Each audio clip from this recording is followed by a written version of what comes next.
Orlando Magic, 106-94, in great fashion. Uh, it didn't start off that way. Uh, Very nip and tuck in the beginning.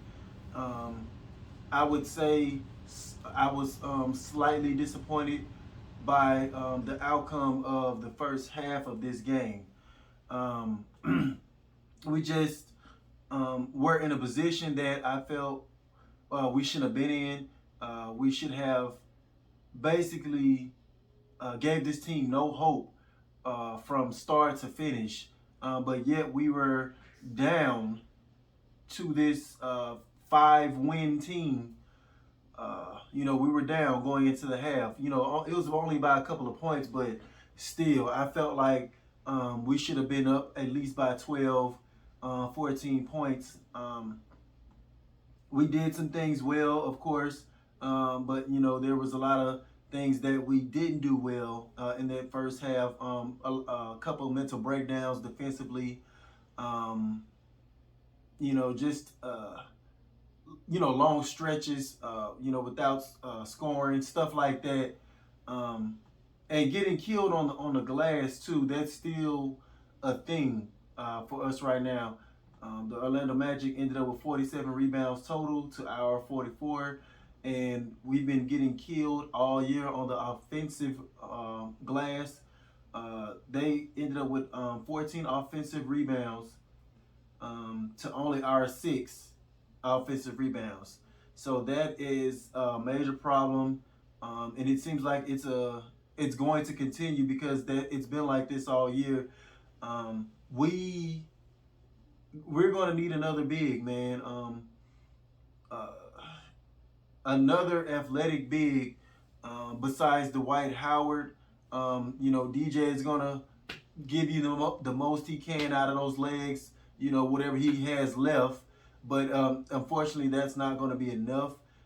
We need one more big that can come in there and help us clean up these boards.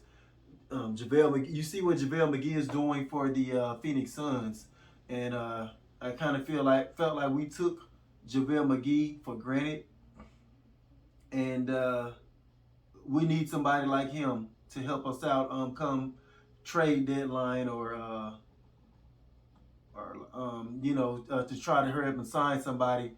But we got LeBron James, 30 points, 10 assists, 11 rebounds, 3 blocks. He was very efficient from the field again, 12 of 20. He continues to impress, going on age 37. This was highly impressive. Yes, this was the Magic, but as up and down that we have looked all year, I'll take it. I don't care. I'll take a win at all costs at this point. I don't care. That's just like with my Saints earlier when we beat the Jets. We was like on a 5-game losing streak. So at that point, you'll take it. You'll just take anything. And we came out that the second half, especially that third quarter. We put our foot on the gas, man, on both sides of the floor. Both offensively and defensively, man. We looked locked in, man. We went on like a 23-0 run, and just basically put the game away right there in the third quarter. We ended up winning that quarter. What was it? 36-10. We outscored the Magic 36-10. I don't care what NBA team that is, to win a quarter 36-10 is highly, highly impressive. Now we did kind of let it get cut to about 10 points late in that fourth quarter, and we had to take a couple of timeouts to get people back on track. Seemed like we were kind of falling asleep there towards the end, and the Magic tried to creep back in it, but we still took care of business. THT, great game tonight. This is the type of performance that I expect from Taylor Horton Tucker. So to all the THT haters out there, this is proof right here. It's like almost as if the kid plays better if Anthony Davis is not available or LeBron James is not available. It's like he almost feels more free to be himself when one of those guys are not in the game. We we just have to find a way to make all of this stuff click. We have great puzzle pieces. We just have to find a way to put everything together to make it click, so we can have that full picture.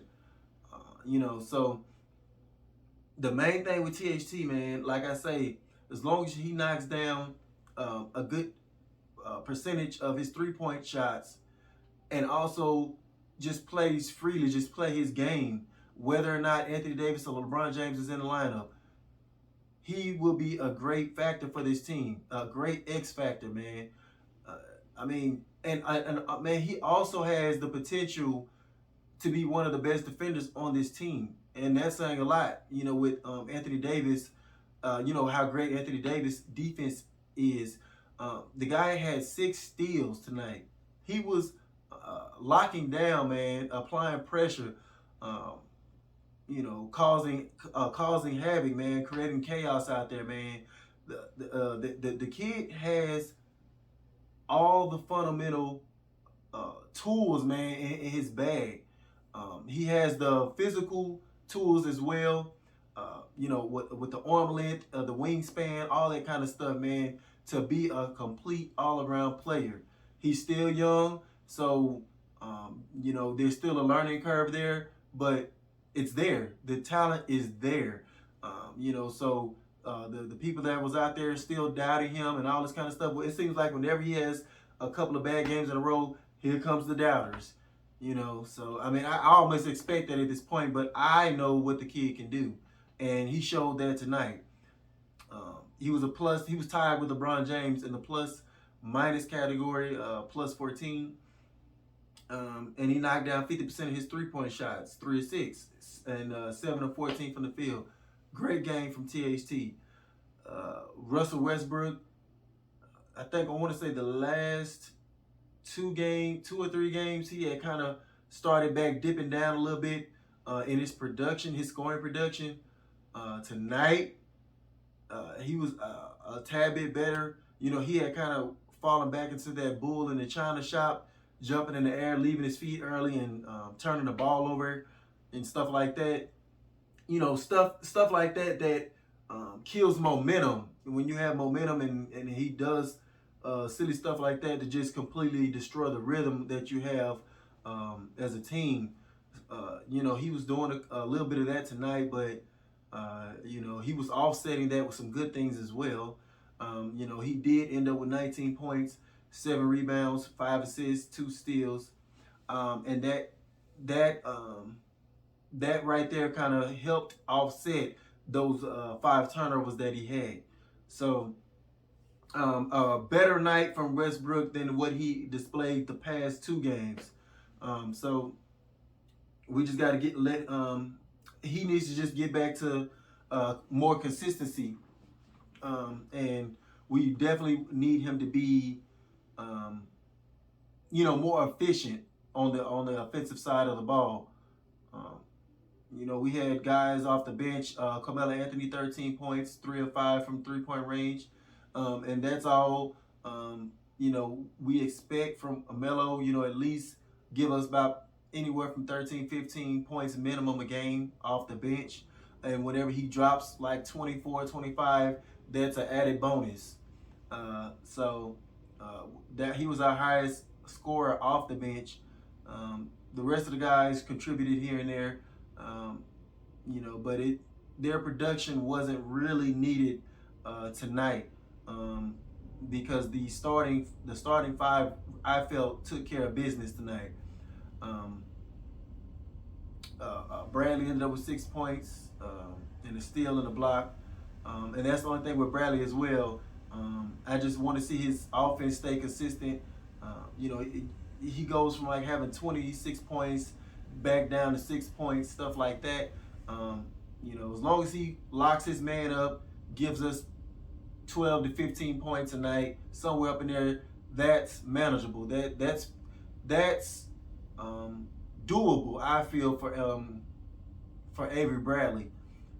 Just little nitpicky stuff like that, man, that I'm trying to point out that can really just help us continue to stack up wins going forward, especially when we start playing some of these upper echelon teams. So the wins are great. I'll take them. But just like I said, the last video when we beat the Thunder, it's the little things that will that we can correct. You know what I'm saying? That'll help us going forward against these better teams. And we have, I think it's Dallas coming up next. I believe it's Dallas, man. But that's one that I feel like we gotta have because they're like right on us. We're like number 6, and I think they're like number 7. We have to keep them at bay, and not only that, if we don't win that game, we have some tough teams coming up, man. We have the Bulls, the Nets. We have let me just double check to make sure. I know it's the Bulls, and then I know we have the Nets on Christmas Day. I believe I want to say it was the Suns.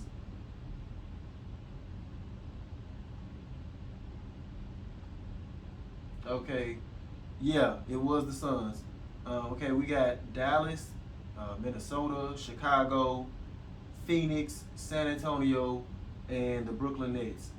So that Dallas and Minnesota, we definitely have to take home, man. We have to get those because it's pretty much going to be up in the air against Chicago and Phoenix. San Antonio's winnable. And that Brooklyn Nets game, that's going to be the treat right there. Hopefully we get Anthony Davis back for that game. And speaking of Anthony Davis, he did not play again tonight. Still tending to that left knee soreness. But these past 2 games without Anthony Davis, man, like I say, it should fuel a fire in him that this team is looking better without him. And don't get me wrong, don't get my words twisted. We will not win a championship without Anthony Davis. So let's not get ridiculous with it. Anthony Davis is still a top 10 player. And just because we get on him, because as Laker fans, we expect the best. We expect the most out of our players. But that doesn't mean that he's just trash or he doesn't have a spot on his team. So let's not get carried away with that. It's just like I referred to earlier about the puzzle pieces. We have to make sure that we get the best version out of our players and then make it fit. That's all. That's the main thing. That's our main problem this year. And if Frank Vogel is not the right coach to do that, then he will be gone soon. So it's just a matter of the right coach making this thing work, man, and pulling that out of our players, man. But I don't want to make this video too long. I'm happy with the win. I'm excited for this victory. We went in there and we took care of business like we were supposed to do. But that's all I have, guys. Thank y'all for watching. And as always, please help this channel grow by sharing, and subscribing. And I catch you guys on the next one. Peace.